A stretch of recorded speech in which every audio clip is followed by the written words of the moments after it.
Welcome दोस्तों, हमारे YouTube channel health tips medical knowledge में आपका बहुत बहुत स्वागत है। दोस्तों मैं हूं हेमंत और आपके लिए लेके आया हूं काफी इंपॉर्टेंट क्वेश्चन है जो कि कॉम्पिटिटिव एग्जाम में पूछे जा सकते हैं। तो दोस्तों अगर आप हमारे YouTube चैनल पर नए हैं तो चैनल को सब्सक्राइब कर दीजिए और पास में एक बेल आइकन है उसे प्रेस कर दीजिए ताकि आने वाली वीडियोज की सबसे पहले नोटिफिकेशन आपको मिलती रहे।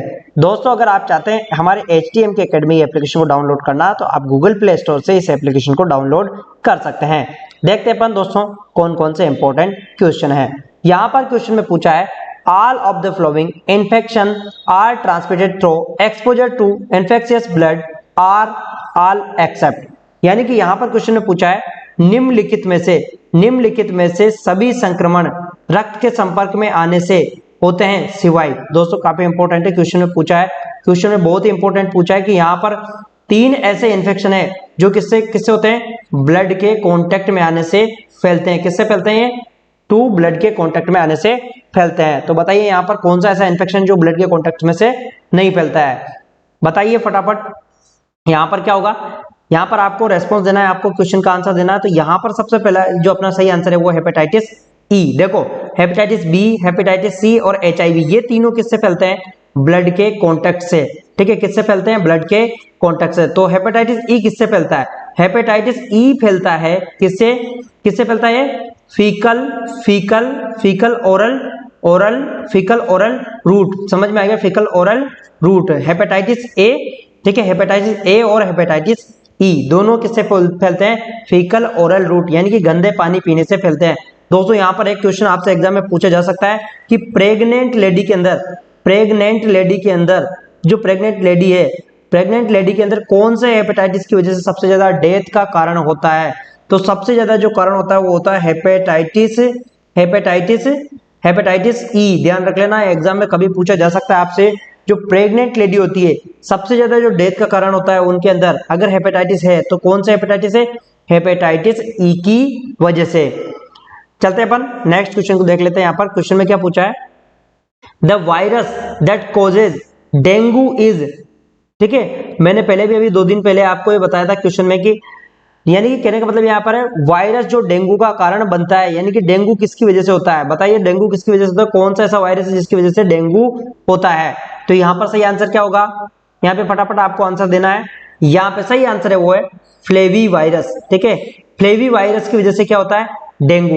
वैसे डेंगू के कौन से मॉस्किटो की मॉस्किटो ठीक है, मॉस्किटो की बाइट की वजह से होता है। मैंने कल ही बताया था आपको कौन से मॉस्किटो की बाइट की वजह से होता है। ये होता है किसकी वजह से? एडिज इजिप्टाइपी। और इसका जो वायरस है वो कौन सा है? Flavi virus. ध्यान रखना कौन सा है? Flavi virus. ठीक है, फ्लेवी वायरस। और रेट्रो वायरस से क्या होता है? ये भी एग्जाम में कई बार पूछा जाता है। रेट्रो वायरस से क्या होता है? तो रेट्रो वायरस से होता है HIV। ठीक है, रेट्रो वायरस से क्या होता है? HIV। तो यहाँ पर होगा अपना सही आंसर होगा, लेकिन यहाँ पर पूछा अपन से डेंगू, तो यहाँ पर है B सही आंसर। देख लेते हैं यहाँ पर क्वेश्चन में क्या पूछा। The modifiable risk factor of hypertension are of the following except. दोस्तों यहाँ पर क्वेश्चन में पूछा है उच्च रक्तचाप के परिवर्तनीय जोखिम कारक निम्नलिखित है सिवाय। कहने का मतलब 3 तो इसके अंदर मॉडिफिएबल है। क्या है? मॉडिफिएबल। और एक ऐसा है नॉन मॉडिफिएबल। ठीक है, नॉन मॉडिफिएबल। ठीक है, मॉडिफिएबल। देखो मॉडिफिएबल और नॉन मॉडिफिएबल का मतलब क्या होता है? यानी कि जिसे हम मॉडिफाई कर सकते हैं उसे क्या कहते हैं अपन? मॉडिफिएबल। जैसे मॉडिफाई कर सकते हैं उसे कहते हैं अपन क्या कहते हैं? अपन मॉडिफिएबल। जैसे मान लो ये एक पेशेंट है और इसको क्या है? हाइपरटेंशन। क्या है इसको? हाइपरटेंशन। तो कौन से फैक्टर? देखो मेरी बात सुनो, ओबेसिटी को भी हम क्या कर सकते हैं? कम कर सकते हैं। साल्ट इंटेक को भी हम कम करके इसको मॉडिफाई कर सकते हैं। एल्कोहल को भी ये क्या है? एल्कोहल को भी कम, यानी कि एल्कोहल को अवॉइड करके भी हम मॉडिफाई कर सकते हैं इसको भी। लेकिन जेनेटिक को हम मॉडिफाई नहीं कर सकते हैं, यानी कि यहाँ पर सही आंसर रहेगा अपना वो रहेगा यहाँ पर C वाला। देखो क्वेश्चन में क्या पूछा है? क्वेश्चन में यहाँ पर पूछा है अपने नॉन मॉडिफिएबल की बात किया है। किसका? नॉन मॉडिफिएबल का। तो हम जेनेटिक को कभी मॉडिफाई नहीं कर सकते हैं। ठीक है, बात कर लेते हैं नेक्स्ट क्वेश्चन में। नेक्स्ट क्वेश्चन में पूछा है government launched NPCDS programme to target. ठीक है, सरकार के NPCDS कार्यक्रम किसको लक्षित करने के लिए शुरुआत की गई है? तो किसको शुरुआत की गई है?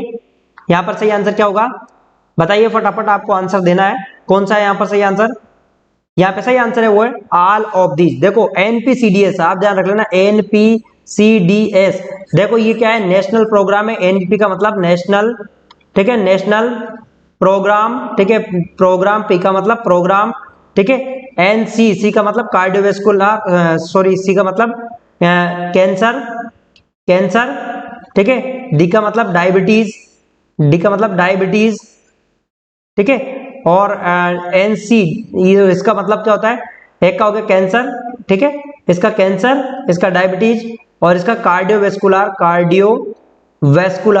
वेस्कुलर डिजीज, ठीक है, कार्डियोवेस्कुलर डिजीज। और नेक्स्ट है अपना एस, एस का मतलब होता है स्ट्रोक, ठीक है, ध्यान रखना क्या? स्ट्रोक, ठीक है। तो ये इन सबको क्या करता है? ये जो एनपीसीडीएस कार्यक्रम है वो इनको प्रिवेंट करने के लिए, इनसे बचाने के लिए इस कार्यक्रम को लॉन्च किया गया है। देखो यहाँ पर कैंसर भी है, अपना कार्डियक डिजीज भी है, यहाँ पर डायबिटीज भी है और ऑल ऑफ अबोव। तो यहाँ पर अपना सही आंसर रहेगा और रहेगा अपना यहाँ पर ऑल ऑफ अबोव। क्वेश्चन में पूछा है यहाँ पर क्या है? क्वेश्चन में क्या पूछा है? A group of disease characterized by abnormal growth of cell capable to invading the adjacent tissue and even distance organ is called, ठीक है। कहने का मतलब यह पूछा है क्वेश्चन में पूछा हुआ है, यहाँ पर पूछा है कोशिकाओं की असामान्य विकास की विशेषता वाले रोगों का एक समूह जो असामान्य उसको और वहां तक दूर के अंगों तक आक्रमण करने में सक्षम है, उसे कहा जाता है। कहने का मतलब सिंपल सी ये बात किया गया है यहाँ पर कि वो है कौन सी डिजीज है जिसके अंदर अबनॉर्मल ग्रोथ होती है और इन्वेडिंग यानी कि लोकल टिश्यू। देखो वो कौन सी है कि यानी कि या तो लोकल हो गई हो या तो यहीं इन्वेड हो गया या यहाँ से दूसरे अंग में भी इन्वेड हो सकता है, तो उसे क्या कहते हैं? और अबनॉर्मल ग्रोथ, अबनॉर्मल ग्रोथ, ध्यान रख लेना क्या है? Abnormal growth. तो यहाँ पर सही आंसर क्या होगा? Abnormal growth. देखो अबनॉर्मल ग्रोथ, तो ये किसके अंदर होगा? यहाँ पे सही आंसर क्या है? यहाँ पे सही आंसर क्या होगा? यहाँ पे होगा बी वाला, कैंसर। देखो कैंसर में क्या होती है? जो कैंसर में एक तो अबनॉर्मल ग्रोथ होती है और ये क्या है? दूसरे ऑर्गन तक भी ट्रांसमिट हो सकता है, जिसे हम क्या कहते हैं? मेटास्टेसिस। ध्यान रख लेना, उसे क्या कहते हैं अपन? मेटास्टेसिस। तो ये अपना सही आंसर है वो है बी वाला। क्वेश्चन में क्या पूछा है? Cancer that has spread to regional lymph node to distant organ is called. यहां पर क्वेश्चन में पूछा है, क्वेश्चन में क्या पूछा है? क्वेश्चन में देखो आप, कैंसर जो क्षेत्रीय लसिका ग्रंथि और दूसरे दूर के अंगों तक फैल गया है उसे कहते हैं, उसे क्या कहते हैं अपन?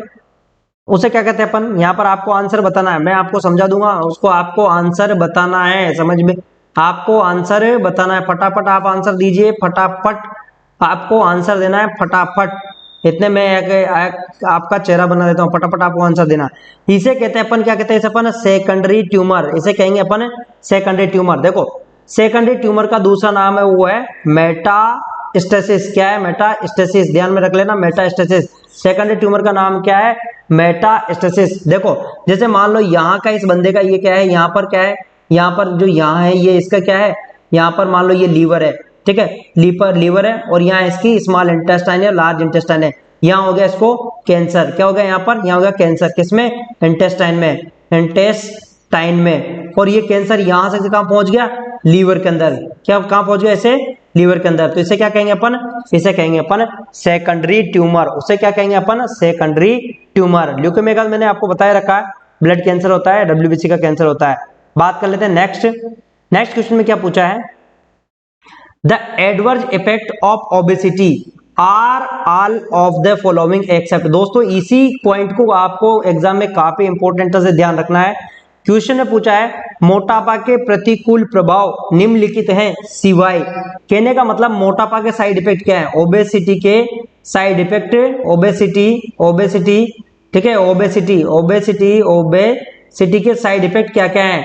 तो इसके अंदर तीन तो ओबेसिटी के साइड इफेक्ट है और एक ओबेसिटी का साइड इफेक्ट नहीं है। बताओ, एक ओबेसिटी का साइड इफेक्ट नहीं है। तो यहाँ पर देखो हाइपरलिपिडेमिया भी हो सकता है ना, ग्लूकोज इंटॉलरेंस भी हो सकता है, कोरोनरी हार्ट डिजीज भी हो सकता है, लेकिन हाइपोटेंशन नहीं होता है। क्या होता है?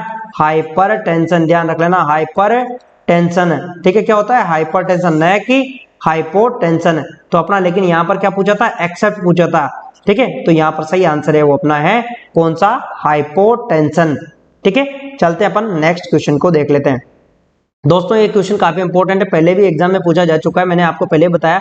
जेरोप्थेल्मिया can be controlled by administration of which of the following vitamin. Xerophthalmia को निम्नलिखित में से किस विटामिन के देने से नियंत्रित किया जा सकता है। कहने का मतलब यानी कि कौन से विटामिन देने से जेरोप्थेल्मिया से बचा जा सकता है।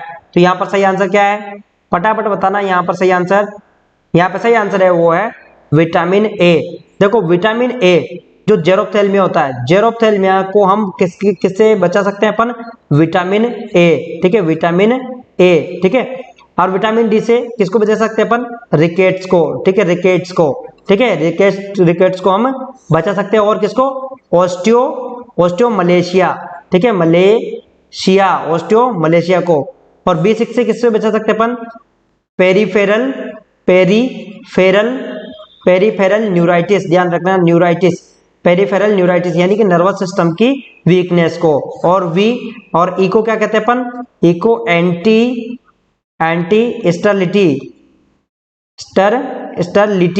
ठीक है, एंटी स्टरलिटी यानी कि कहने का मतलब यह है, इसको क्या है, एंटी स्टरलिटी हार्मोन के नाम से भी जानते हैं किसको, विटामिन ई को, ठीक है। चलते हैं अपन नेक्स्ट क्वेश्चन की तरफ।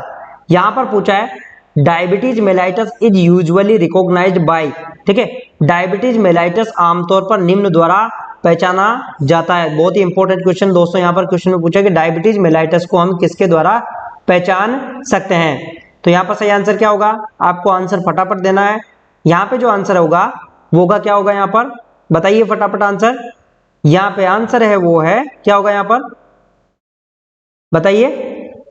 यहाँ पे आंसर वो है ग्लाइकोसूरिया, ठीक है, यानी कि कहने का मतलब यूरिन के अंदर क्या है, शुगर का प्रेजेंस होना, यूरिन के अंदर क्या होना, शुगर का प्रेजेंस होना। एल्ब्यूमिनुरिया से किसका पता लगा सकते हैं अपन, नेफ्रोटिक सिंड्रोम का, नेफ्रोटिक सिंड्रोम का, ध्यान रखना किसका, नेफ्रोटिक सिंड्रोम का। और हाई एसजीपीटी किससे का पता लगा सकते हैं अपन, हेपेटाइटिस या फिर लीवर की कोई डिजीज को, ठीक है। चलते हैं अपन नेक्स्ट क्वेश्चन को। तो यहाँ पर हो गया अपना ग्लाइकोसूरिया, ठीक है। नेक्स्ट बात कर लेते हैं अपन, नेक्स्ट क्वेश्चन में क्या है, यहाँ पर क्वेश्चन में पूछा है Wilson disease is characterised by, Wilson रोग की विशेषता है। दोस्तों ये क्वेश्चन भी वैसे कई एग्जाम में पूछा जा चुका, मोस्टली ईएसआईसी के एग्जाम में पूछा जाता है और सीएचओ के एग्जाम में पूछा जाता है, और ये स्टेट की जो वैकेंसी निकलती है उनके अंदर पूछा जाता है। यहाँ पर पूछ रहे हैं विल्सन डिजीज की क्या विशेषता है। तो क्या है, यहाँ पर आपको फटाफट आंसर देना है, आंसर आपको तुरंत देना है। आंसर क्या है यहाँ पर फटाफट, यहाँ पे फटाफट आंसर क्या रहेगा, यहाँ पे फटाफट आंसर रहेगा वो रहेगा अपना, यहाँ पर क्या रहेगा, यहाँ पर रहेगा accumulation of copper in liver and brain, ठीक है। जैसे कि लीवर है, लीवर ये किडनी है, इसके पेशेंट की किडनी है, ये लीवर है और ये ब्रेन है, ठीक है। तो इनके अंदर क्या है, एक्यूमुलेशन हो जाता है किसका, कॉपर का। अब आप ये सोच रहे हो सर कॉपर कहां से आ गया, कॉपर यानी कि तांबे का एक्यूमुलेशन हो जाता है, ठीक है। तो ये कहां से आ गया दोस्तों, ये क्या है, एक तरह से जेनेटिक डिसऑर्डर है। कौन सा, ये जेनेटिक डिसऑर्डर, यानी कि इसके अंदर जब हम खाना खाते हैं, कॉपर भी क्या है, एक तरह से माइक्रोन्यूट्रिएंट है, तो ये जेनेटिक डिसऑर्डर है। इसके अंदर क्या है, कॉपर, ठीक है, कॉपर आ जाता है, कॉपर जमा होने लग जाता है किसके अंदर, लीवर, किडनी और ब्रेन के अंदर। तो इसे कहते हैं अपन विल्सन डिजीज, इसे क्या कहते हैं अपन, विल्सन डिजीज। चलते अपन नेक्स्ट क्वेश्चन को देख लेते हैं।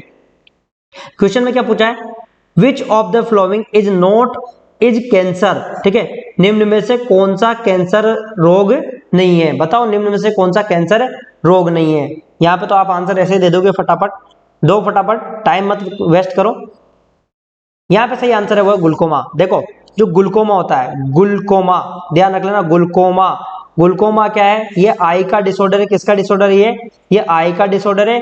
और इसके अंदर किसका राइज होता है, आईओपी, इंट्राओक्युलर प्रेशर। बताओ नॉर्मल आईओपी कितना होता है, 10 से 20 mmHg। कितना होता है, 10 से 20 mmHg। तो ये ग्लूकोमा क्या है, कैंसर नहीं है। दोस्तों एक क्वेश्चन यहां से पूछा जाता है सार्कोमा का। तो सार्कोमा क्या है, ये कनेक्टिव टिश्यू का डिसऑर्डर है। कनेक्टिव टिश्यू का जो कनेक्टिव टिश्यू है उनका क्या है, कैंसर है। कौन, सार्कोमा, ध्यान रख लेना, कौन, सार्कोमा, ध्यान रख लेना, ये एग्जाम में पूछा जाता है सार्कोमा किसका है, तो कनेक्टिव टिश्यू है उनका कैंसर है कौन, सार्कोमा। बात कर लेते हैं नेक्स्ट क्वेश्चन में क्या पूछा है, the goal of national framework for malaria elimination in India is by, ठीक है, भारत में मलेरिया उन्मूलन के लिए राष्ट्रीय रूपरेखा का लक्ष्य है। तो क्या है यहाँ पर सही आंसर क्या है, यानी कब तक मलेरिया का उन्मूलन हो जाना चाहिए, तो यहाँ पर है 2030 तक मलेरिया का उन्मूलन हो जाना चाहिए। ये 2016 से ये कार्यक्रम चलाया जा रखा है और इसको 2030 तक इसका गोल है कि यहाँ से भारत से मलेरिया को एलिमिनेट करना है। नेक्स्ट क्वेश्चन की बात कर लेते हैं अपन। यहाँ पर क्वेश्चन में क्या पूछा है, the national health programme that aim, ठीक है, that aim to reduce maternal mortality among the pregnant women by encouraging them to delivery in government health facilities is called, ठीक है, हिंदी में समझ लेते हैं अपन। राष्ट्रीय स्वास्थ्य कार्यक्रम जिसका उद्देश्य गर्भवती महिलाओं में मातृ मृत्यु दर को कम करके उन्हें सरकारी स्वास्थ्य सुविधाओं में प्रसव को प्रोत्साहित करना, उसे कहा जाता है। कहने का मतलब उसे क्या कहते हैं, तो यहाँ पर क्या कहते हैं उसे अपन। दोस्तों यहाँ पर सही आंसर क्या होगा, आपको तुरंत बताना है। यहाँ पे सही आंसर है वो जननी सुरक्षा योजना। क्या है यहाँ पर, जननी सुरक्षा योजना। देखो मैं आप बता 2005 के अंदर इसको लॉन्च किया गया, कब, 12 अप्रैल को लॉन्च किया गया किसको, जननी सुरक्षा योजना का। और इसका काम क्या है, मैटरनल मोर्टेलिटी रेट को कम करना, मोस्टली किसको, मैटरनल मोर्टेलिटी रेट को कम करना, यानी कि मातृत्व मृत्यु दर को कम करना है। इसके अंदर क्या किया जाता है, जो एएनएम होती है, एएनएम, ठीक है, एएनएम और आशा होती है, एएनएम और आशा, इनको क्या है, पैसा दिया जाता है किसके लिए, मोटिवेट करने के लिए, हॉस्पिटल में डिलीवरी कराने के लिए। चलते हैं अपन नेक्स्ट क्वेश्चन को देख लेते हैं अपन। दोस्तों ये क्वेश्चन काफी इंपॉर्टेंट है, एग्जाम में पूछा जा सकता है, दोबारा सीएचओ के एग्जाम में पूछा जा सकता है, और जो स्टेट के एएनएम के एग्जाम है उसके अंदर भी ये पूछा जा सकता है। यहाँ पर क्वेश्चन में पूछा है, Under the WHO Vision 2020 program, the SAFE is developed strategy is adopted for which of the following disease? WHO के विजन 2020 के कार्यक्रम के तहत निम्नलिखित में से किस रोग के लिए सेफ रणनीति अपनाई गई जाती है, यानी कौन सा ऐसा कार्यक्रम है जिसके लिए सेफ रणनीति अपनाई जा रही है, ठीक है, यानी कि एक तरह से SAFE, ठीक है, इसके लिए, ठीक है, कौन सी रणनीति अपनाई जा रही है। तो बताओ यहाँ पर सही आंसर क्या है, यहाँ पे सही आंसर है वो ट्रैकोमा, ठीक है, जो ट्रैकोमा है उसके लिए सेफ कार्यक्रम WHO के द्वारा लॉन्च किया गया है, सेफ रणनीति, सेफ स्ट्रेटेजी को लॉन्च किया गया है। मैं आपको बताता हूँ सेफ स्ट्रेटेजी कौन कौन सी है। सेफ मैंने आपको बताया था SAFE, तो एस का मतलब क्या हो गया, यहाँ पर एस का मतलब हो गया सर्जरी, एडवांस डिजीज सर्जरी, ठीक है, यानी कि जो भी अगर ट्रैकोमा के लिए क्या करना है, ट्रैकोमा के लिए यानी कि सर्जरी कर सकते हैं। नेक्स्ट बात करते हैं अपन, ए का मतलब एंटीबायोटिक, ठीक है, एंटीबायोटिक, ठीक है। नेक्स्ट है एफ का मतलब फेशियल क्लीननेस और ई का मतलब environmental improvement to reduce transmission, ठीक है। कहने का मतलब यहाँ है कि जिस पेशेंट को ट्रैकोमा हो रहा है उसको एडवाइस देना है कि वो उसके जो टॉवल्स है इनको शेयर नहीं करें, जो उसके टॉवल्स है इनको शेयर नहीं करें, ना कि ताकि दूसरे को भी इन्फेक्शन लगने के चांसेस हो सकते हैं। नेक्स्ट क्वेश्चन की बात कर लेते हैं अपन। When a child acute phase of nephrotic syndrome, which of the following is an essential measure to nurse should take? यानी कि किसी यहाँ पर क्या क्वेश्चन पूछा, जब कोई बच्चा नेफ्रोटिक सिंड्रोम की तीव्र अवस्था में होता है तो नर्स निम्नलिखित में से कौन सा आवश्यक उपाय करना चाहिए। तो कौन सा उपाय करना चाहिए यहाँ पर आपको ध्यान में रखना है दोस्तों, यहाँ पर कौन सा उपाय करना चाहिए। तो आप आंसर दो, तब तक मैं समझाने के लिए आपको एक ट्रिक बताने की कोशिश करता हूँ, ट्रिक नहीं मतलब आपको समझाने के लिए एक डायग्राम बनाने की कोशिश करता हूँ। बताओ आपको आंसर को देना है, आपको एक आंसर देना है, फटाफट आंसर देना है आपको, ठीक है, फटाफट आंसर देना है। देखो बात करें अपन यहाँ पर क्या करना है, वेट द चाइल्ड डेली, ये सही आंसर है अपना, वेट द चाइल्ड डेली। देखो क्या होता है, जो नेफ्रोटिक सिंड्रोम होता है, नेफ्रोटिक सिंड्रोम होता है, नेफ्रोटिक सिंड्रोम, ठीक है। नेफ्रोटिक सिंड्रोम के अंदर क्या होता है कि जो किडनी होती है, किडनी, ठीक है, ये जो किडनी होती है, किडनी से क्या होता है, यहाँ से क्या है, प्रोटीन निकलने लग जाता है। कौन सा क्या निकलने जाता है, प्रोटीन। प्रोटीन का मतलब बात करें अपन एल्ब्यूमिन, ठीक है, एल्ब्यूमिन किस में निकलने लग जाता है, यूरिन के अंदर, ठीक है, यूरिन के अंदर लग जाता है। अब यूरिन के अंदर प्रोटीन निकलता है तो उसकी वजह से क्या होता है, ये उसकी वजह से क्या होने लगता है, बॉडी के अंदर क्या होती है, बॉडी के अंदर स्वेलिंग होने लग जाती है। क्या होने लग जाती है, स्वेलिंग होने लग जाती है। अब आप कंफ्यूज हो रहे होंगे, सर स्वेलिंग क्यों होगी? देखो स्वेलिंग क्यों होती है, देखो जो प्रोटीन होता है ना, ये ब्लड, इसको आप मान लो कि इसको आप मान लो ब्लड वेसल्स, इसको मान लो क्या मान लो, इसको ब्लड वेसल्स, ठीक है, ब्लड वेसल्स, ठीक है, वेसल्स मान लो। तो ये इसके अंदर क्या बह रहा है, ये ब्लड बह रहा है, इसके अंदर क्या बह रहा है, ये ब्लड बह रहा है, इसके अंदर ये ब्लड बह रहा है। लेकिन जो प्रोटीन होता है, प्रोटीन का क्या काम है, जैसे मान लो ये प्रोटीन है, तो प्रोटीन क्या करता है, इस ब्लड को ब्लड वेसल से बाहर निकलने में, यानी इससे जो पानी है उसको बाहर नहीं निकलने देता है, इसके अंदर जो ब्लड वेसल के अंदर जो पानी है उसको बाहर नहीं निकलने देता है।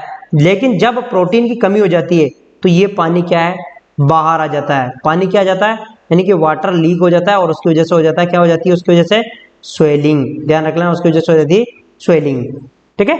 चलते हैं अपन नेक्स्ट क्वेश्चन की तरफ।